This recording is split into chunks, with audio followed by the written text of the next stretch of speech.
சித்தர் பூமியாய் சிவலயம் காட்டும் அண்ணாமலையே போற்றி. சிவ ஓம் நம சிவாய. பக்தர் நெஞ்சினை சிவமயமாக்கும் சிவபெருமானே போற்றி. ஹர ஓம் நம சிவாய.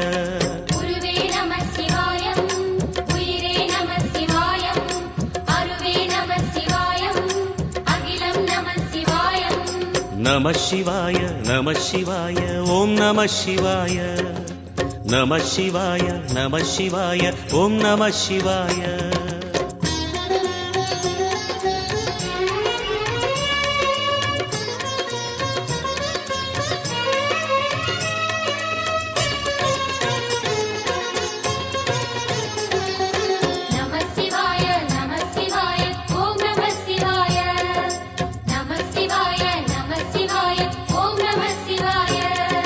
அன்னை உமைக்கு இடமாய் உடலில்